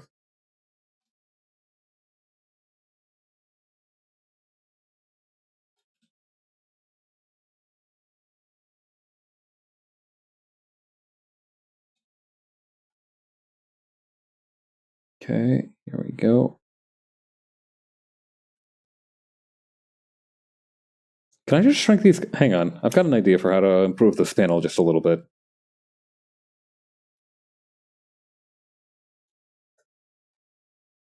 How are we for time? We've still got a little bit more time.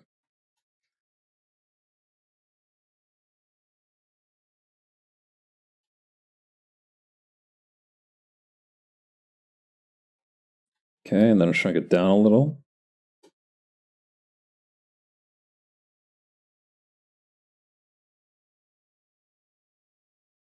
Okay, now this made me realize that I've made the ratios back here a little bit too wide.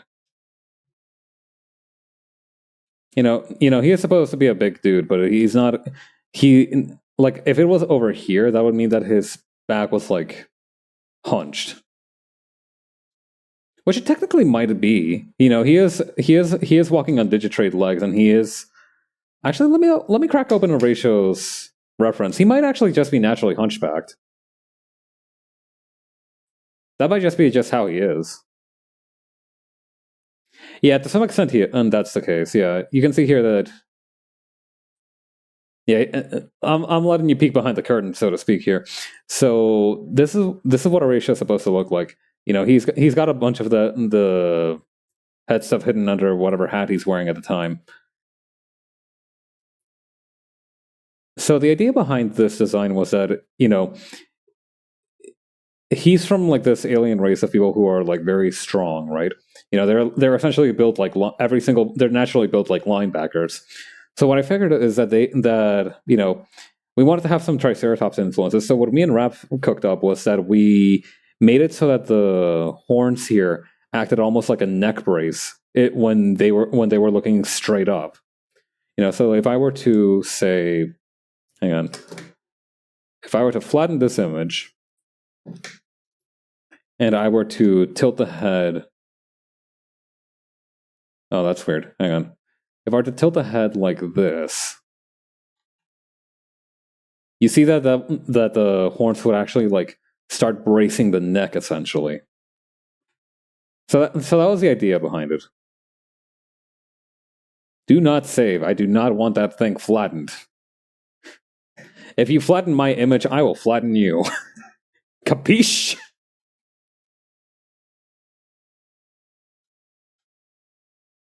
I don't know. I'm one of those people who gets very paranoid about being able to go back and change stuff. I make redundant copies. I make like way too many layers because I keep making copies of the same layer because I want to test something out on it. I'm that kind of guy. So whenever I accidentally like flatten an image or just make it unable to be edited in some way, I get real upset with myself. All right, let's see here. Where's the script at?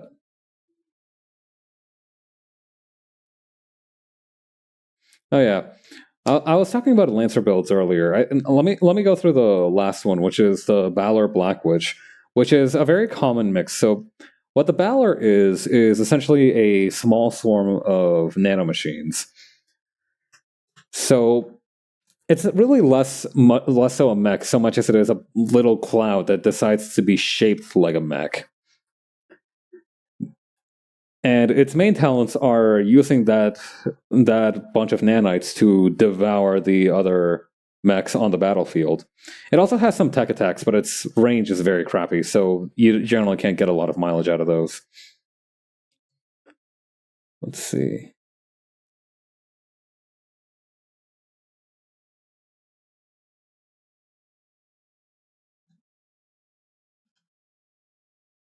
Okay, so this one should be easy enough to figure out the composition of. Anyway, so that's what the Balor does. What the Black Witch does is that it kind of synergizes with this, and it allows you to pull people closer to you. The Black Witch's thing is magnetic-themed space manipulation. So, for example, you can use this thing called a Ferris Lash to drag people closer to you. You can use essentially like a gravity gun or a magnet gun, essentially, to bring people closer to you while damaging them. It's a very neat little system, so that synergizes very well with the Balor. which it should be noted, the Valor also has a rather pitiful. It has pitiful heat cap and it has pitiful moves, so it can't unleash massive deadly attacks, and it also can't move very quickly. So the magnetic manipulation from the Black Witch, which doesn't consume a lot of heat, and the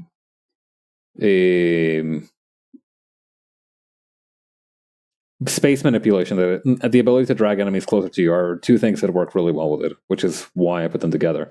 There is another mech called the Iskandar, which is more gravity-themed manipulation instead of magnetic-themed. But you need like 2 ranks into it. So the main reason I chose the Black Witch for this character rather than the Iskandar is because the Iskandar's version of the magnetic gun is a splash weapon that drags things toward the center of that splash. So the Iskandar's thing is that it is essentially it can fuck with gravity and it can lay down mines. Those are its 2 biggest strengths. So what the point of this was, I imagine, is that you drag people towards where the mines are.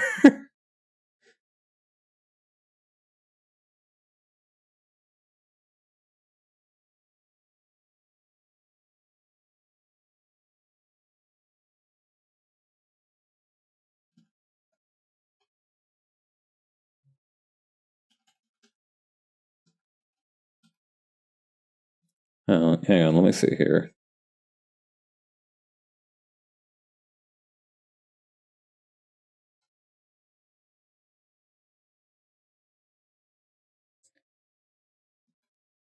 Oh god, I'm Yo, Horatio, I am so sorry for what I'm about to do to you in advance. I'm about to turn you into one of those pointing soy jacks. I originally had the idea that this was going to be from the outside look. The camera angle was going to be outside of the tent looking in, but this actually works much better for what we want to show.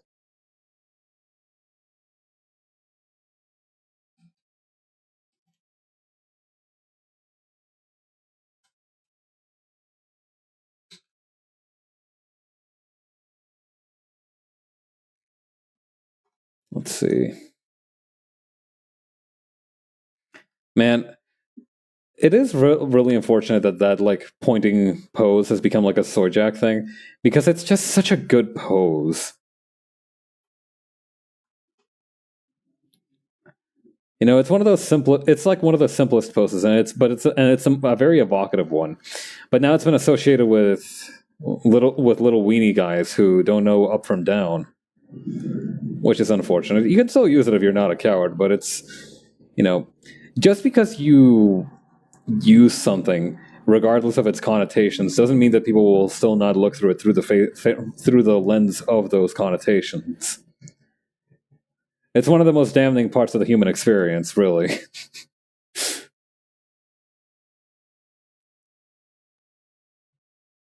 But what can you do? Those eyes are very tiny. Those are some very tiny goggles. Let's try to make them a little bit bigger.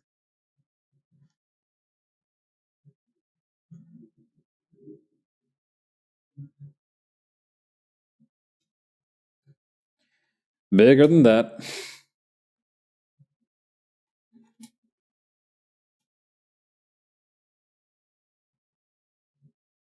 And actually, while we're at it,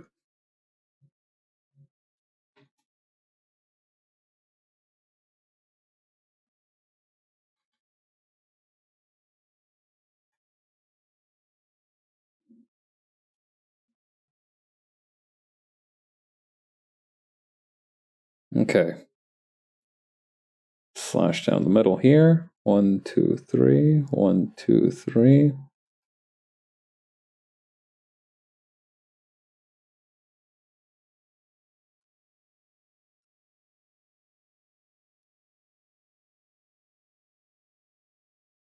Okay, there we go.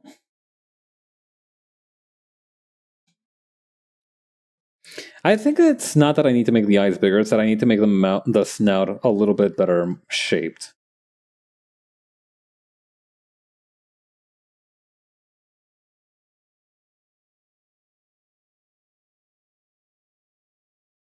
Perfect. There we go.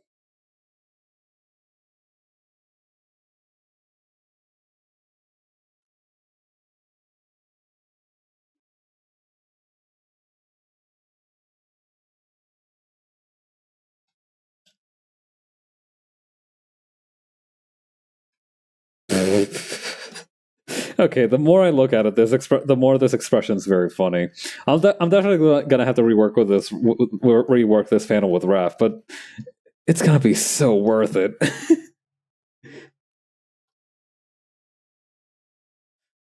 Semiotics be damned. This dinosaur is gonna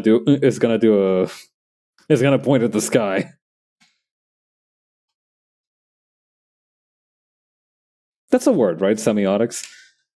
That semiotics is like symbols and stuff, right? Semiotics.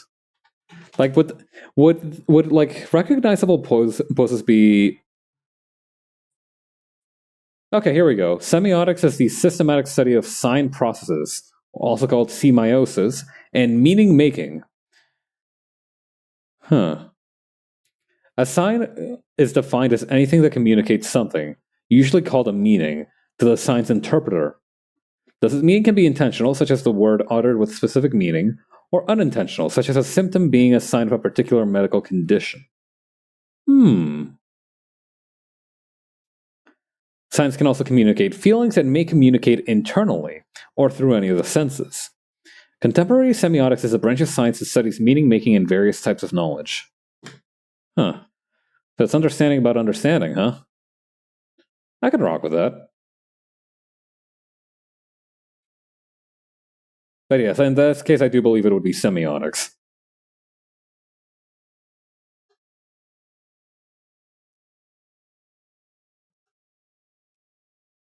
Yeah, I remember reading one time about not reading. I remember listening to this podcast one time about this woman who started a very weird yoga class that she managed to do so because she became very good at talking. Not because she had a degree in semiotics, but because she had a degree in semantics, which, unlike semiotics, which is a study of signs, semantics is it's a part of a larger study of language where essentially you study the meanings each word has. So you understand what, you become a little bit better at expressing yourself at like essentially communicating meaning through your words in the most efficient manner possible. Like if you have trouble phrasing things or trying to put your thoughts into words, or even finding the right words to describe your thoughts, that's what semantics is about. It's about using the right words at the right time. Or at least that was my understanding of it.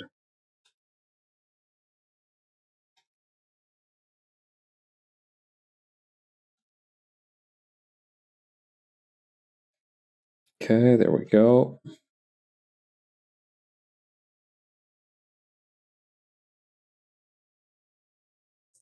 Let's see. Why don't I shrink a ratio down in this panel?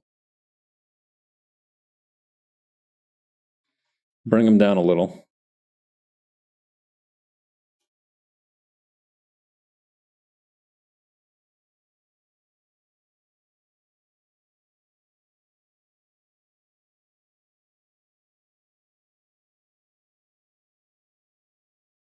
There we go.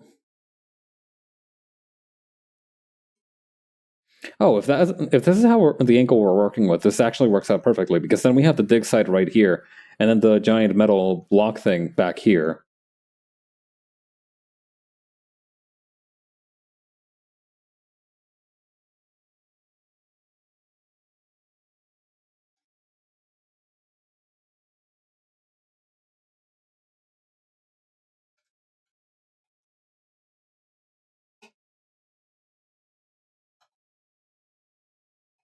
Okay, if I move this just a little bit further up, yeah, that's going to be perfect, perfect, perfect.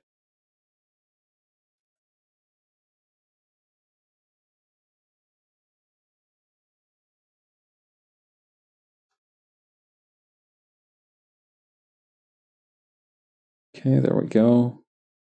We'll have like these billowing clouds kind of like around the beam, around the like structure thingy.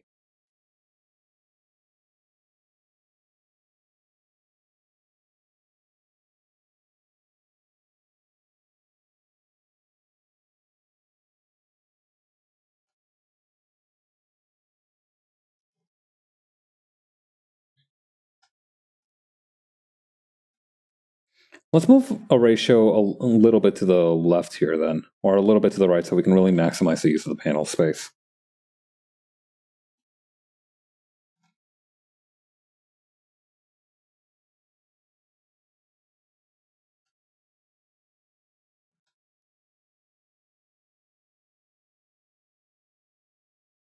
Okay, then like this, like this, like this.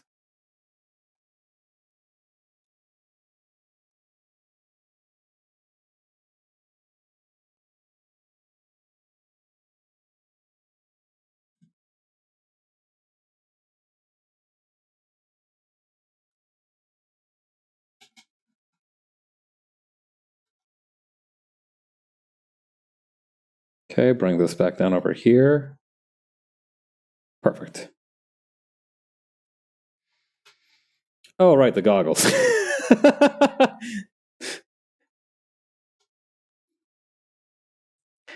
Now, I've heard about being short-sighted, but have you heard about being half-sighted, where the author forgot to draw your other eye?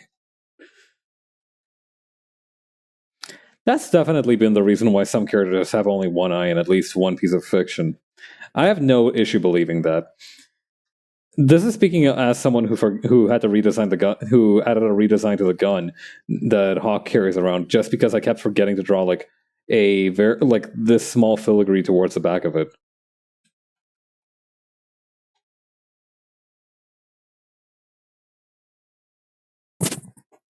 Sorry about that.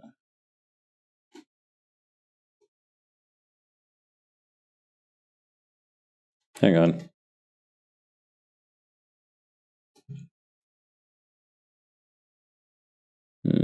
Maybe like this? No. Like this? Maybe. Like this? A little bit.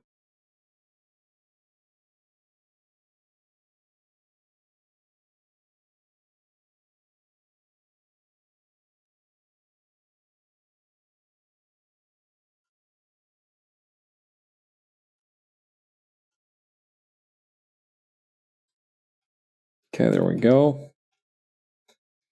I think that's enough for today. It is just about time. Let's see if we have... Oh, right, I should save the actual page itself. I can't believe I didn't save the page. That's dangerous work. Okay, who is streaming right now? Let's take a look.